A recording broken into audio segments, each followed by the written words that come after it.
Och som sagt, kommer vi köra varje tisdag, torsdag, söndag. Vi sätter igång första perioden, andra halvan. Jordan...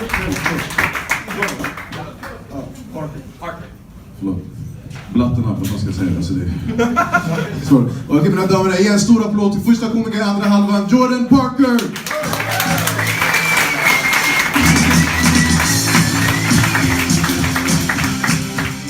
Hej hej!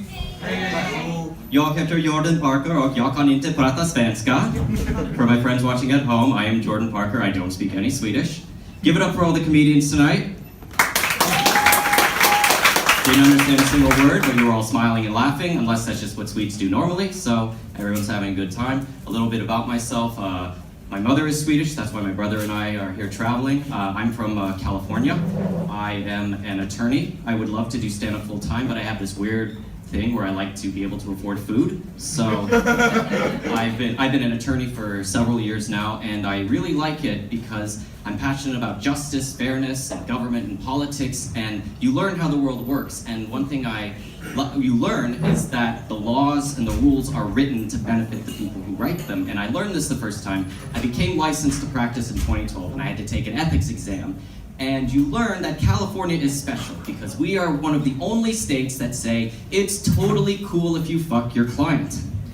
Every other state pretty much has come together and say, no, that's a terrible idea. That's a conflict of interest. You're in a vulnerable position. Just don't do it.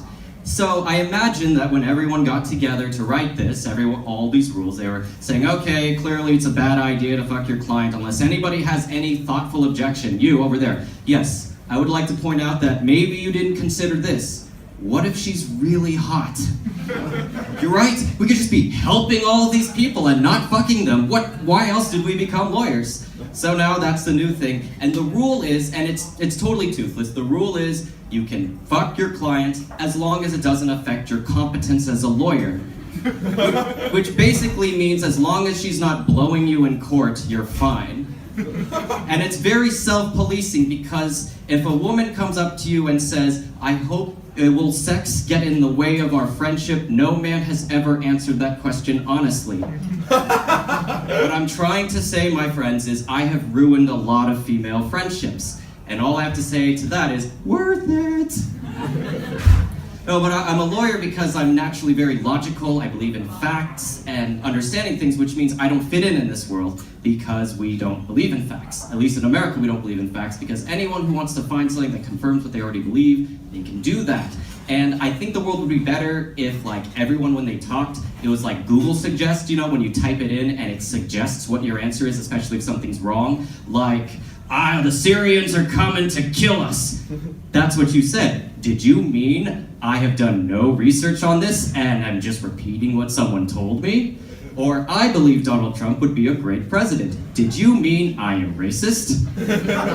But here's the thing. A lot of people say that Donald Trump is sexist and racist, and it's a misconception. The only reason people believe that is because his entire campaign is based on being racist and sexist. And it's frustrating because as an American, you never remember when we do good things. You're not like, hey, great job electing that, you know, multiracial black guy, thoughtful black guy. It's always like, ugh, remember that time that illiterate hillbilly invaded Iraq? So I always have to defend ourselves, and it's very frustrating. And the thing with Trump that's very scary is he's been around, so we're getting used to him, and that's frightening. And this is the problem. Last week we had a tragedy, a couple days ago, where snipers shot a bunch of police officers at a protest, and Donald Trump put out a statement that was not crazy, and essentially the news was breaking. Donald Trump resists urge to be callous asshole during tragedy. And it's very hard because we Americans, we don't really follow politics, and we have a very short attention span. And I'm very concerned that we're going to get to October and we're going to get stories like this. Donald Trump received a huge polling bounce when he visited an animal shelter and resisted the urge to murder all of the puppies. Question, are we seeing a kinder, gentler Donald Trump? Oh, I agree. All of those puppies, he could have strangled all of them, and he resisted the urge. And I think we're seeing someone who could really step up to the plate.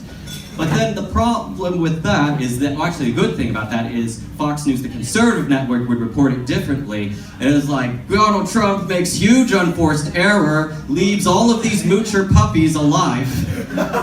Is this someone we can really trust with the nuclear codes? I don't know. I don't know how he's going to recover from this. I mean, I think he really needed to eat all of those puppies for strength, and I just don't see how he finishes this campaign. But the problem is that, I mean, Americans are better than that. We are, but we're not, because the last refuge against Donald Trump is Hillary Clinton, who has the charisma. I've met oatmeal more charismatic than Hillary Clinton. And basically the big news last week, the big news was, congratulations, the Department of Justice declined to charge you criminally for mishandling classified information. Yay! And my American friends, this is why we can't have nice things. And it's very odd being here, being American in here, because I was talking to people that I quit my job. I work for myself, and I quit my job 6 months ago. I said, oh, it's hard because I don't have I had to drop health insurance. What's health insurance? That doesn't make, you mean you just can't go to the doctor? Well, yeah, but then I can't pay my student loans. What do you mean student loans? That doesn't make sense. The government doesn't just send you. And it's odd because we Americans, we believe in freedom, you know, we have good things like freedom of speech, freedom of religion, but we're also weird about freedom. We're also like, it is our God, you know, to give a metaphor for this, we're the country where if we're on fire and the government tries to put you out, we're like, whoa, whoa, whoa, why are you getting in the way of my God-given right to be engulfed in flames? Maybe he wanted to be that way. And same thing with health insurance. It was a big thing. Everyone else has solved this issue, and we got together and we tried to fix it. And there was something really sad as an American where I had to watch TV and watch the President of the United States come out and say, contrary to what you've heard, we are not using health insurance reform as a conspiracy to murder your grandparents.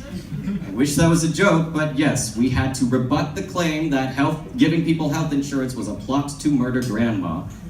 And I guess I will just close with my theme for being an American and being here is this is why we cannot have nice things. I want to give it up. I want to thank all of you for letting me come here and tell jokes. This is amazing. I want to apologize in advance if I get this wrong. I want to bring up the next comic to the stage, Ulrika Campbell.